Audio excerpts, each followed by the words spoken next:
మీ అందరూ నిన్న మొన్న సోషల్ మీడియాలో చూసుంటారు. ధర్మేంద్ర ప్రధాన్ విద్యాశాఖ మంత్రి రాజీనామా చేసిండు. ఇక అది కాక్రోచ్ జనతా పార్టీ మొదలుపెట్టిన ఉద్యమం ద్వారా ఇదంతా సాధ్యమైందని చెప్పేసి యావత్ దేశవ్యాప్తంగా ఉన్న ప్రజలందరూ అనుకుంటున్నారు.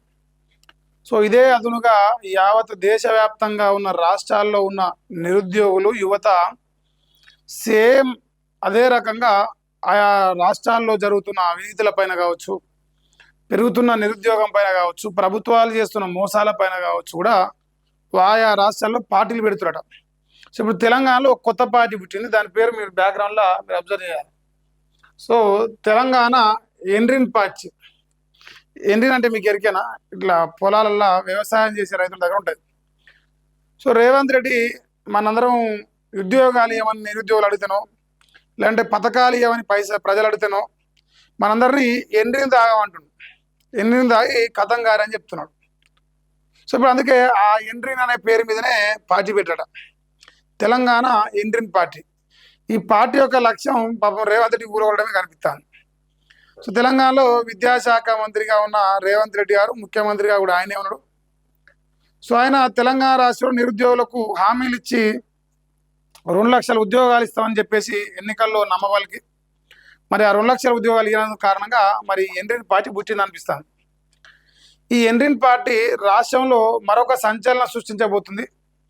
ఏదైతే నిన్న రాహుల్ ఖాన్ లేదంటే రేవంత్ రెడ్డి కాంగ్రెస్ పార్టీలు అందరూ కలిసి కాక్రోచ్ జనతా పార్టీకి మద్దతు తెలిపినని చెప్పారో, దేశంలో నరేంద్ర మోదీ ప్రభుత్వం కూలిపోవడానికో లేదంటే మంత్రిగా రాజీనామా చేయడానికో నరేంద్ర మోదీ ఇంటి ముందర పోయి ధర్నాలు దీక్షలు చేశారో, సేమ్ టు సేమ్ తెలంగాణలో ఉన్న రాష్ట్ర ముఖ్యమంత్రి లేదంటే విద్యాశాఖ మంత్రి రేవంత్ రెడ్డి కూడా కూలిపోవాలని చెప్పేసి లేదంటే ఆయన కూడా ఇది చేయాలని చెప్పేసి కాంగ్రెస్ నాయకుడు రాహుల్ గాంధీ, సోనియా గాంధీ రేవంత్ రెడ్డి ఇంటి ముందరకు వచ్చి ధర్నాలు దీక్షలు చేయాలి. ఇది తెలంగాణ ఎండ్రిన్ పార్టీకి మద్దతుగా. సో ఈ ఎండ్రిన్ పార్టీ దాదాపుగా అంతవరకు తీసుకొచ్చినట్టుగా అనిపిస్తుంది. ఎందుకంటే ఆల్రెడీ నిరుద్యోగులు ఏమన్నా యువ సంగ్రామ సదస్సు అని పెట్టుకున్నారు. ఇక రేపటి నుంచి ఈ సభలు పెరుగుతూ ఉంటాయట. సో ఒకసారి మీకు లోపల పోయిన తర్వాత న్యూస్ చూపించే ప్రయత్నం చేస్తా.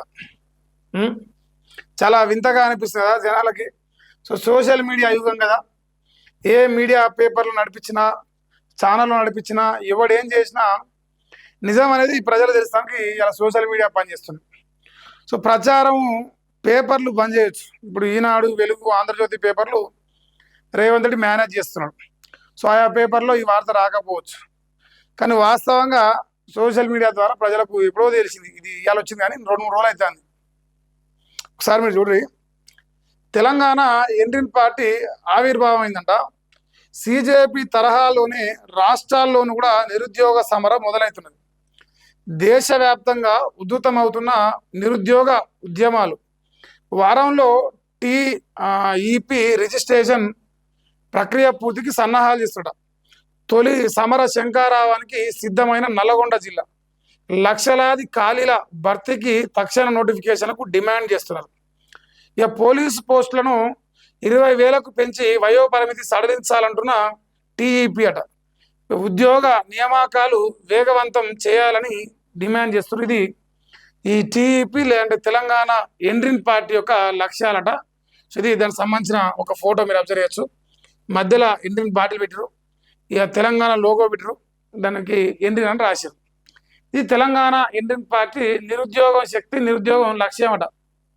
అంతేనా? నిరుద్యోగుల శక్తి, నిరుద్యోగుల లక్ష్యం అని చెప్పేసి రాశారు.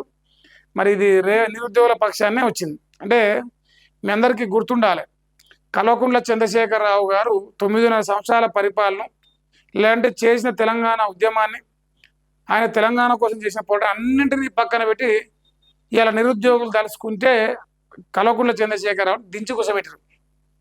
సో అది మనందరి ముందర కళ్ళ ముందర సాక్ష్యంగా ఉంది. నిరుద్యోగుల దమ్మేంది తెలంగాణ అనేది, అది కాంగ్రెస్ కూడా ఒప్పుకుంటారు. ఇప్పుడు పరిస్థితి అంటే ఏ నిరుద్యోగులు అయితే కేసీఆర్ను వద్దు రేవంత్ రెడ్డి కావాలని చెప్పేసి ఓట్లేసి కాళ్ళకు గజ్జలు కట్టుకొని ఊరూరుకు తిరిగి బస్సులు కట్టుకొని తిరిగి రేవంత్ రెడ్డి ఓటేపించి ముఖ్యమంత్రిని చేసారో వాళ్ళని ఇలా రేవంత్ రెడ్డి మోసం చేసిండు. ఈ 2 లక్షల ఉద్యోగాలు ఇస్తామని చెప్పేసి ఈ మోసానికి ప్రతీకారంగా ఇలా మళ్ళా రేవంత్ రెడ్డి మాట్లాడుతూ నిన్నమన్నా ఎవడన్నా నిరుద్యోగం అయినటువంటి ఉద్యోగం అడితే వాళ్ళని ఎండ్రిన్ తాగమని చెప్పింది. రైతు అనేటోడు ఎవడన్నా నీళ్ళు అడిగితే వాడిని రక్తం బారించమని చెప్పిండు. సో అన్నిటికీ నిరసనగా సోషల్ మీడియా జరిగినాయి. మరి ఇప్పుడు రేవంత్ రెడ్డి గారికి ఇది ఏం దాకపోతా అంటే సేమ్ గతంలో ఎట్లయితే నిన్నమాట దాకా ఈ సిజేపీ పోరాటం జరిగిందో ఢిల్లీలో, గట్లనే సిజేపీ లెక్కనే రేవంత్ రెడ్డి జూబ్లీస్ ప్యాలెస్ ముందల ఇలా నిరుద్యోగులందరూ ధర్నాలకు దీక్షలు దిగే రోజులు దగ్గర పడ్డాయి. విద్యాశాఖ మంత్రిగా ఉన్న రేవంత్ రెడ్డి రాజీనామా చేయాలంటారు. టీజీపీఎస్సీ సంబంధించిన ఓఎంఆర్ సీట్లు బయటకు వచ్చినాయి, అవి కూడా పెద్ద రచ్చ అవుతున్నది ఇప్పుడు. సో రేవంత్ రెడ్డి నిలబడదాకా సక్కమైన సుధపూస లెక్క ఢిల్లీలో ఉన్న కేంద్ర ప్రభుత్వం పైన మాట్లాడాడు. ఇప్పుడు రాష్ట్రంలో నీ పైన నిరుద్యోగులు మాట్లాడుతారు. దీనికి మీ రాహుల్ ఖాన్ లేదంటే అలియాస్ రాహుల్ గాంధీ తెలంగాణలో ఉన్న నిరుద్యోగుల పక్షాన వచ్చి రేవంత్ రెడ్డి ముందర ధర్నా చేయాలని కోరుకుంటున్నాం. అంటే సక్కమైనడైతే చేయాలి, సక్కమైనడు కాకపోతే మేము ఏం చేయలేం. కానీ ఢిల్లీలో ఉన్న వాళ్ళ యువకుల, గల్లీలో ఉన్న వాళ్ళు యువకులు కాదా, ఢిల్లీలో ఉన్న వాళ్ళే జీవితాలా, మా జీవితాలు కాదా అని ఇక్కడ తెలంగాణ నిరుద్యోగులు అడుగుతారు. మరి తెలంగాణ ఇండియన్ పార్టీ లక్ష్యాలు ఒక్కొక్కరు చూసుకోరే.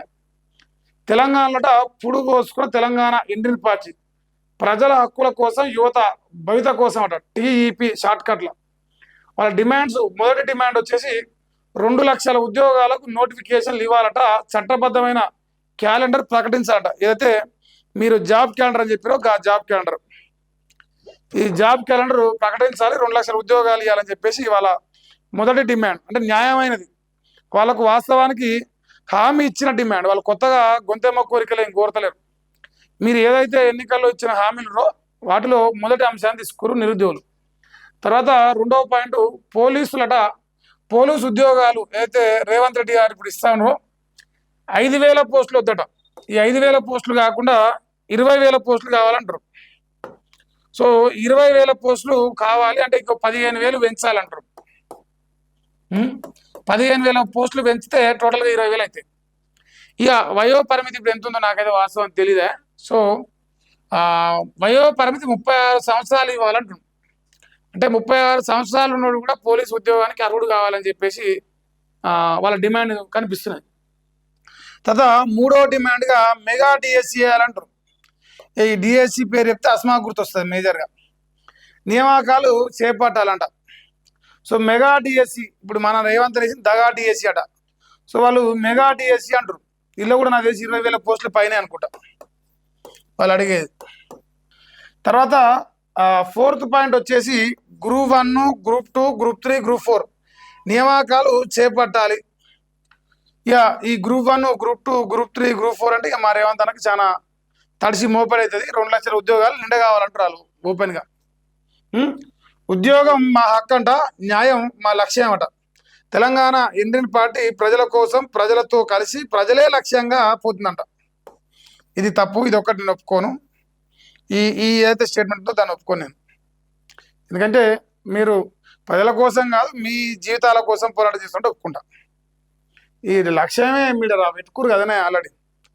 సో నిరుద్యోగులందరూ మరి వాస్తవానికి ఇంటికోడు ఉన్నాడు. వాస్తవానికి రాష్ట్రంలో ఇంటికోడు, ఇద్దరు, ఇంటికో ఒక్కడో రాష్ట్రంలో ఉన్న ప్రతి కుటుంబంలో ఉన్నారు. దాదాపు 40 నుంచి 50 లక్షల మంది ఏమంటారు నిరుద్యోగులు రాష్ట్రంలో ఉన్నారని అంచనా. కొందరు 30 అంటారు, కొందరు 40 అంటారు, కొందరు 50 అంటారు. మరి ఆ నిరుద్యోగులు అందరూ ఇక 2 లక్షలే అడుగుతారు, 50 అడుగుతలేరు. ఆ మిగిలిన 48 లక్షల మందో లేదంటే 40 లక్షల మందో వాళ్ళు కొత్త ఉద్యోగాలు, ప్రైవేట్ ఉద్యోగాలు దిలాడుకుంటారు. అంతేనా కదా? సో వాళ్ళు వేరే చూసుకుంటారు. ఫస్ట్ న్యాయంగా, ధర్మంగా రేవంత్ రెడ్డి వాళ్ళకి ఎన్నికల్లో ఇచ్చిన హామీని నెరవేర్చమంటారు. అంతే, వాళ్ళు గొంతెమ్మ కోరికలు కోరుతలేరు. అంటే రేవంత్ రెడ్డి వాళ్ళ నాయన జాగిరో లేదంటే మా ఎనుముల బ్రదర్స్ జాగిరి ఏమంటలేరు. వాళ్ళకు న్యాయంగా మీరు ఎన్నికల్లో ఇచ్చిన హామీని అమలు చేయమంటారు. దీనికోసం ఇలా రేవంత్ రెడ్డిని ఖచ్చితంగా దించే కాడికి పోతుంది కార్యక్రమం. అంటే దాని తీవ్రత ఆ స్థాయిలో ఉన్నది. ఇప్పుడు ఈ నరేంద్ర మోదీకి నిన్నమన్న క్లాసులు వీకిన మేధావులందరూ గమనించాలి. బీఆర్ఎస్ పార్టీ కూలిపోయింది కూడా యువతతోనే. ఇలా ఢిల్లీలో ధర్మేంద్ర ప్రధాన్ రాజీనామా చేసింది కూడా యువతతోనే. రేపు గల్లీలో రేవంత్ రెడ్డి కూడా ముఖ్యమంత్రి పదవికి రాజీనామా చేయాల్సి వచ్చేది కూడా ఇదే నిరుద్యోగులతో, యువతతోనే. ఇది రేవంత్ రెడ్డి గారు ఎంత తొందరగా గ్రహిస్తే, ఎంత తొందరగా సోయికొస్తే అంత మంచి భవిష్యత్తు ఉంటుంది మీకు. మీరు ఎంత లేట్ చేస్తా ఉన్న కొద్దీ, మీరు ఎంత అహంకారానికి పోతా ఉన్న కొద్దీ మీకు అంత పుట్టగతులు లేకుండా ఏ ప్రమాదం కనిపిస్తుంది. ప్రేమతో చెప్తున్న ఈ విషయం. సో యావత్తు నిరుద్యోగులందరూ కూడా మరి సిద్ధమయ్యారు. ఇక ఏ క్షణమైనా నేను కూలగొట్టవచ్చు. ఇప్పుడు ఢిల్లీలో చూసిన సినిమా, ఇప్పుడు గల్లీలో చూడాలి. ఒక ఆయన నల్లికుట్ల ఆయన ఢిల్లీకి పోయి వీడియోలు చేసింది. మరి ఆయన గల్లీలో వీడియోలు చేసే దమ్ముందా రేపు తెలుస్తుంది. అది కూడా తెలుస్తుంది, ప్రజలు చూస్తారు. జాతీయ స్థాయిలో సిజేపీ సాధించిన రాజకీయ విజయం ప్రేరణగా తీసుకొని ఇప్పుడు రాష్ట్రాల్లోనూ నిరుద్యోగ యువత ప్రత్యక్ష సమరానికి సిద్ధమవుతున్నారు. పాలకుల నిర్లక్ష్య వైఖరి, అధికారుల అవమానకర వ్యాఖ్యల నుంచి పుట్టుకొచ్చిన ఆత్మగౌరవ వేదిక తెలంగాణ ఇండియన్ పార్టీ ఆవిర్భవించింది. నిరుద్యోగులు ఇకపై వినతి పత్రాలకే పరిమితం కాకుండా తమ హక్కుల సాధన కోసం సొంత వేదిక ద్వారా రాజకీయ గళాన్ని విప్పుతున్న తీరు రాష్ట్ర వ్యాప్తంగా తీవ్ర ఆసక్తిని రేకెత్తిస్తుంది. సో ఇప్పుడు రాష్ట్రంలో ఉన్న నిరుద్యోగులంతా వాళ్ళ ఆత్మగౌరవాన్ని కాపాడుకునే లక్ష్యంలో భాగంగా పాపం మా అన్నగారిని టార్గెట్ చేశారు. ఇప్పుడు నెంబర్ 2లు నెంబర్ 3లు మీ అందరికీ ఎరుక కాంగ్రెస్ పార్టీలో. సో ఆ కాంగ్రెస్ పార్టీలో ఉన్న ఈ నెంబర్ 2లు నెంబర్ 3లు ఇప్పుడు దీనికి ఫండింగ్ చేస్తారు. ఇప్పుడు 100% ఫండింగ్ చేస్తారు. వాళ్ళకి కావాలంటే రేవంత్ రెడ్డి కూలిపోవాలి, వాళ్ళు వచ్చి కూర్చోవాలి. ప్రభుత్వం అయితే కాంగ్రెసే ఉంటుంది, ముఖ్యమంత్రిని మారే అవకాశాలు కనిపిస్తున్నాయి. రేవంత్ రెడ్డి పక్క దిగిపోయి మరి మా బచ్చన్ననో, లేదంటే మా పొంగులేటి సీనన్ననో, లేదంటే మా కోమరెడ్డి వెంకటన్నో ఎవరన్నా ఈ నెంబర్ 2లు నెంబర్ 3లు నెంబర్ 4లు అంతా ఇప్పుడు వాళ్ళందరికీ ఒక అవకాశం. రేవంత్ రెడ్డిని ఒక అసమర్థుడిగా చూపించాలనుకున్న ఏకైక చివరి అవకాశం ఇది ఒకటే. మరి దీన్ని వాళ్ళు వాడుకునే అవకాశం ఉండదు.